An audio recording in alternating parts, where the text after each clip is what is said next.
So nothing you'll see today is final quality. This is a very good example of that. This is obviously a complete placeholder avatar, but I can at least show you a little bit of what we're working on and the direction we're going. And let me start by a little bit setting the scene where we are here right now. We're standing on a planet. This is the planet we're on. It's called Ratis. And on that planet, we have a capital city, Uruk, which is that over there.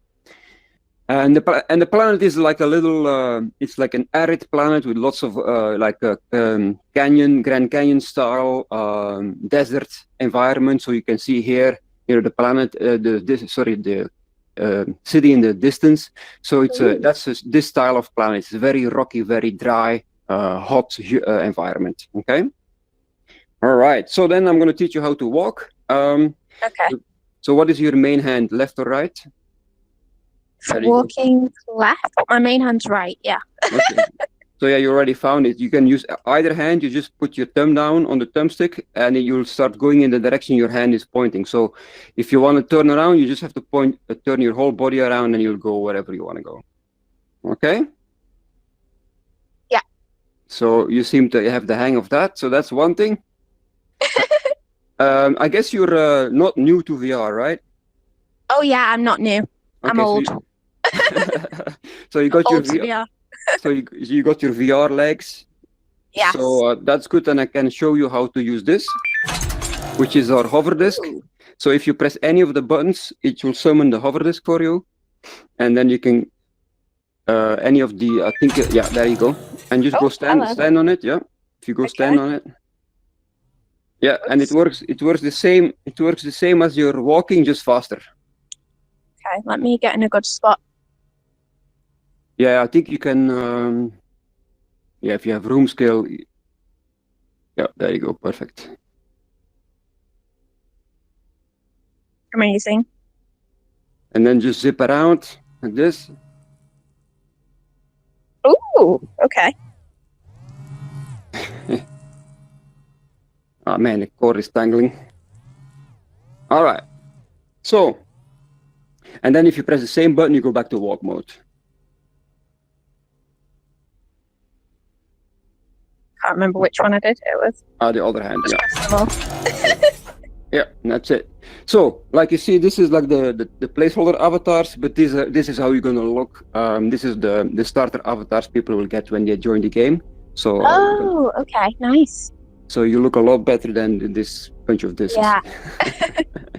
All right, so what we're going to do now is, so imagine on this planet we have our city, and outside of the city is like a huge wilderness. And what we're going to do now, we're going to take a series of portals to get to a spot that we call Red Rock Canyon.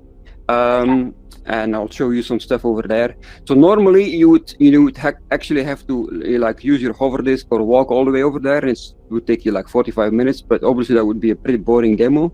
So that's why we put a bunch of portals here so we can do it a lot quicker. So I'll go through the portal, but you'll automatically join me because we're in a party anyway. So don't worry. Oh, okay. Here we go.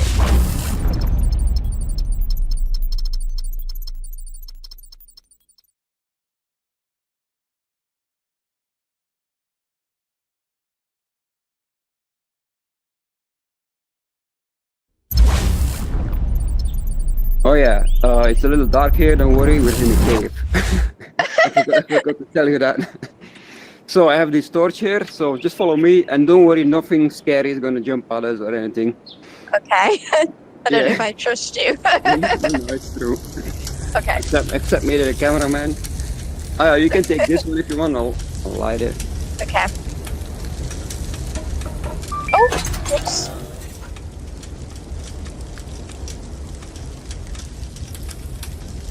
Excellent. So what we're trying to do with the world of view is to design it from the ground up to be as immersive as possible. So we take a lot of time in making sure that the world feels real to the player, because I think that is one of the beautiful things about virtual reality, is that if you do create a scene that is very immersive, you can really trick the human brain to believing that there's, that you're really in this virtual world. And that's what virtual reality is all about. Yeah, for sure. Okay, we don't need that anymore. All right, let's get up on our hover discs Okay. and let's just zip over the water here.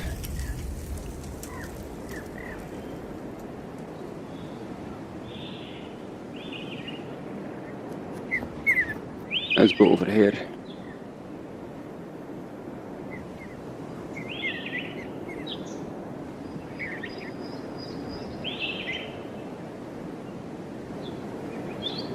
Wow, nice water.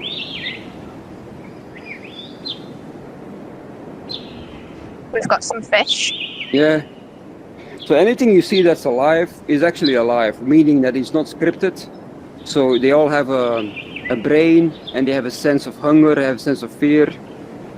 All right, let's get to the next part. Ready? Oh, okay. So it's very important, to if you want to make a world that is believable, then everything inside that world has to act believable too. So if you just put like a fish in a simple animation that goes in circles, that's not very believable. All right, welcome. This is the Red Rep Canyon part. Ooh. And obviously, as you can tell, the sun is starting to go down. So let's get over there and let's set up a campfire. That would be good. Ooh, okay. You seem to be going faster on your hover. Yeah, there is actually a turbo button. I think it might be the squeeze button on the Vive. Okay. I'm not sure. Or maybe press in the touchpad. You Sound, yeah, I think I found it. Whoa! All right, you see those rabbits here? Yeah, try not to run them over. Yeah, so also the rabbits, they all have little brains. So the way it works is they have eyes and ears. So they can hear us, they can see us, they can see anything else. If we would find a stick or something and throw it at them, they would like get scared and run away. I don't see a stick around here though. If I get closer and I start making noises, hey! They will get the hell out of there. Oh, wow. That's so cool. Yeah, so it's all these little details that make the world a lot more believable. And also they have hunger too. So if they're hungry, they're looking for food. And if you would be holding food in your hand and you would make slow movements, then you can get a lot closer to them. All right, there is a stick. Let me throw something at a rabbit. That's always cool. All right. So I found a stick here. Okay. So I'll throw it at these guys here. You see? Just got to get used to the movement being to do with the hand. Oh yeah, and you're in turbo mode too, so. Make sure that hand is the right way. Okay, I'm getting ahead of myself. Right. Here we have a place where we can build a campfire. Let's do that. Ooh, okay. So if you go to walk mode, yeah, perfect. Right in front of me, you see that log here? Yes. There is an axe sticking in it. Can you grab that axe? I'll grab one of these okay. logs and then we can chop it.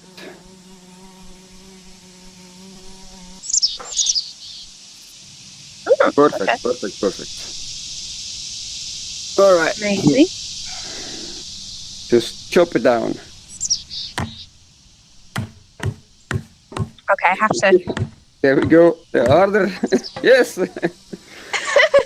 Okay, one more time. Oh, Oh, we lost one. Can I swim in here? Will I drown? No, you won't. Okay. Yeah, let's chop it down one more time. We need quarters. Oh, okay. Oops. Yeah, perfect. And then I'm gonna throw it on the fire there. Yeah. Try not to chop you. Okay. Yes, please. This is not the axe murderer game. So one of the things that are important, to make the world feel more believable and more fun is that, as you notice, this is not like press A to start a campfire. Yes. You actually have to do the real physical movements that you would expect to do if this was real. and that helps a lot with the brain to to just accept that this is all real. So now we're gonna throw a couple of blocks on there, and then what we need is we need a fire starter, which is over here, conveniently located. How convenient. Yeah. So this is like this typical magnesium starter. We just oversize it a little, but the way it works is, it's not like pressing a button. You actually need to use this stick and rub it over this stick to create sparks, and then you need to aim it. There we go. Nice. All right. Now what I'm gonna do is, you follow me. Oh, okay.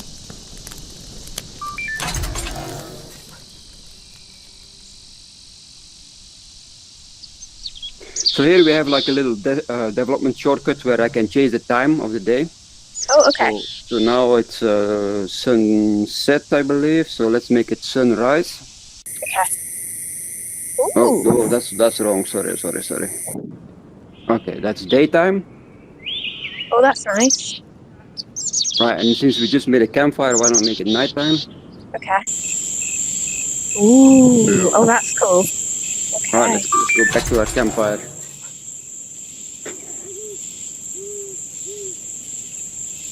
So, did you hear that the entire audio changed? Yes. So that is There's something out here. Yeah, owl. All right, I'm going to sit over here.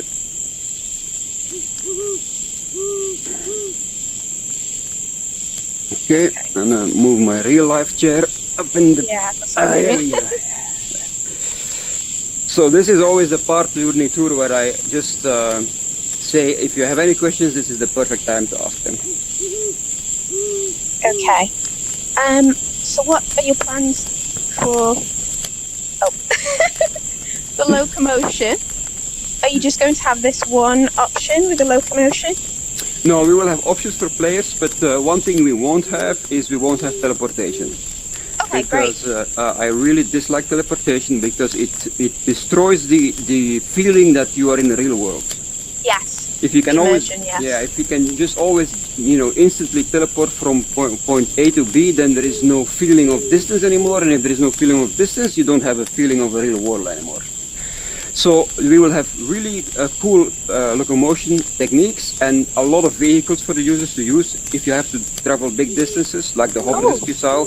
But we'll even if you have to travel longer distances, we will have much faster vehicles. We'll even have little planes, and long term we will even have spaceships so people can actually leave this planet and go colonize another planet. Ooh, yeah, that sounds cool. Yeah. But we will have we will have a system for people who like to play seated, who don't have a room skill, right? Okay, But then you will have something that looks a little bit like a cool motorized chair that they can control. So they will be zipping on their chair in the world. But what we won't have is teleportation. I absolutely despise that system. Yeah, I'm not a fan. It's I mean, I understand. It's the easiest thing to do, and you sure it solves the nausea in most people. Yeah, that's what I was thinking about, those people. But otherwise... You know what? You just need to get your VR legs. Everybody's going to get feeling a little queasy if you're new to VR, but that goes away, as you well know, that goes away after using it a couple of days, so people just need to get used to that, and then the real beauty of VR comes into play. And just hopping around everywhere, that's just not the way it should be done. Yeah, I think that's the other thing. Sometimes because people have teleport, in one way it's good for people who I don't get motion sickness, but for people who get motion sickness. But then the other thing is sometimes people get dependent on it, so they won't even try. Exactly. Zip, and there is like, what just happened? And that's why we have the walking system is very slow, as you noticed. So that is good for people who are a little queasy in VR. It's slow enough for them to be not that big of an issue, and slowly they'll get used to it, and after a while, if they get better, they can start using the hover disc, which is a little faster than walking. So I would rather have like a progressive system where you start slowly but with free movement, but slow, and then once you get better at it, you get higher and higher speeds over time. I think that's a much better system. Yeah, that's a good idea. Oh, I forgot something. It's dark here, so we have a flashlight here. Ooh. Here, try this. And just click it on with your thumb. Yep.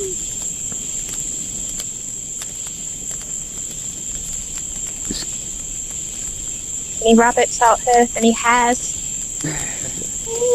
I hear They've gone owl, to but bed. I don't know where he is. Yeah, I Somewhere can in the hear tree, him. maybe. So yeah, you hear all the insects? Yes. So Are they crickets? yeah, so even insects have like a little AI brain. I mean, it's very limited. Obviously, it's an insect anyway. But they know when they can see when it's dark. So some insects only become active when it's nighttime, and they go to sleep, or they hide when it's daytime. And it's the same with the birds. So I don't know if you saw, but we had a lot of birds flying around when it was daytime. They all went to sleep, and it's not because it's not that they're scripted to go to sleep. It's because they have eyes and they saw that it gets dark, and then they know it's time to go to sleep. So they scan the environment looking for a place for them it's safe to sleep, and then they go to sleep. Ah, okay. And we can I also forgot to switch that off. yes, don't drain my batteries, please. We also need to we can also feed the animals. Maybe let's do that. Let me make it daytime. I'll be right back. Okay. Oops. Okay, we ready? Here we go. Okay, the birds start to come alive again. Yeah, I see them. Oh yeah, I see them. Right, let's feed some of the birds and see if that works. Okay. Oh. Oh yeah, obviously, as you already can tell, everything is physics based, so you can just, throw stuff everywhere and stack stuff. Yeah, and you can feel when you bump into things. Mm-hmm.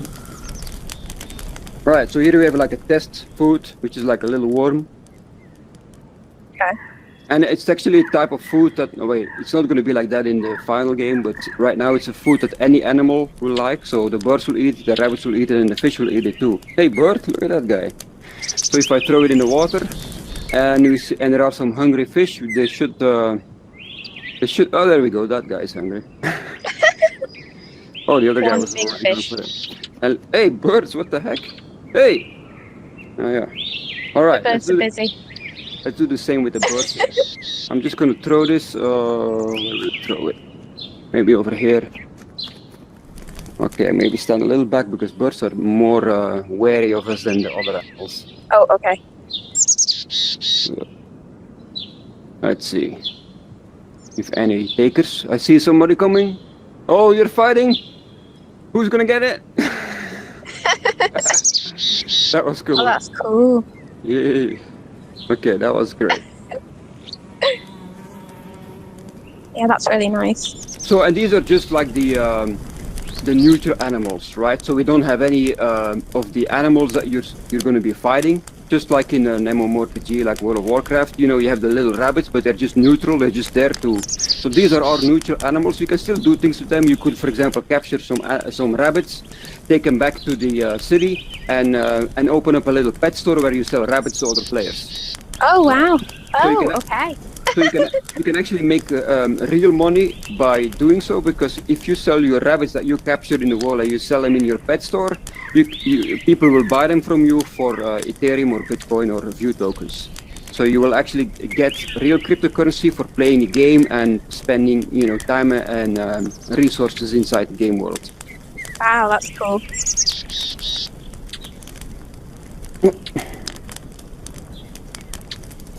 Oh yeah. Okay. Right, so let's go to the last part here. Maybe hop on I'll the get mine. desk.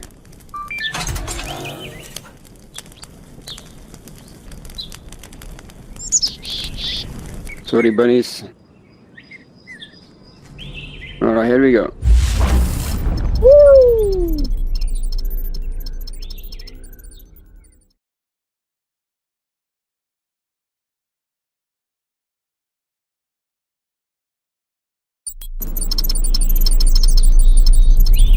So So yeah, again, everything you see is early alpha. But what we can show here, this is how players themselves can also create the world. So you can buy your own piece of land somewhere on the planet, and then obviously you will need to have tools to customize that plot of land so the way you like it, right? So that's why we have our creator pile in here. So you can just spin this around like this, and then anything you can just press it down. Like say I need rocks, you press that down, and then all the rocks that are in your inventory are here. You grab the one you like, you throw it, and you have a rock in your world. Oh, okay. Yeah, and just throw it far enough. Yeah. Oh, a bit close. Mm-hmm. Rocks. Voila! Now we have a campfire. Ooh, nice. So we're trying to make a system that is, first of all, that is completely in VR, because a lot of our competitors, the way they force you to create your virtual reality worlds is sitting behind your computer with mouse and keyboard looking at a 2D window. But that's not fun. No. And if you do that, you might as well just learn how to use Unity or Unreal. Yeah, true. So we wanted to make something that is much more fun that anybody can do, and we have, the golden rule was my grandma has to be able to create a highly immersive VR world in 10 minutes, and that's what we came up with. So you can just throw stuff around, and we do all the hard work. What I mean by that is, if you take, for example, the animals, remember the bluebirds, you don't need to do any program or anything. It's all baked into the object. So if you capture the bluebird somewhere and you want it in your world, you just throw it out there, and the AI will take over, and now it's alive in your world. Wow. Same with the rabbits. Yeah, just throw it. Yep, rabbit. Aww. Yes. So now you have a rabbit in your world. And the same with the sky too. You can change it to, let's say you want to have a sunset. Now we're sunset. Oh, nice. You also have some tools. Let's say, this bush here is a little too close. You can just say, okay, we'll put it here. Ah. We can also resize it. So let's say we want a really bigger one. Whoa. Small one. Or you can just say, let's remove it. Okay. And then we have some trees.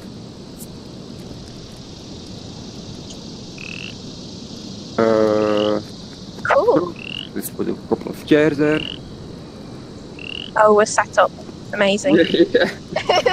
So you get the idea how you would be able to, in a very fun way, you can just customize your own world, the plot of land that you built, and then you can invite your friends over and you can have a chat along the campfire in a highly immersive virtual reality world. And it's a persistent world too. So if another player has a plot of land nearby, you would see him there, he can wave. Or if another player maybe has like a zeppelin and he's coming through this canyon, then you would see him and he would see you.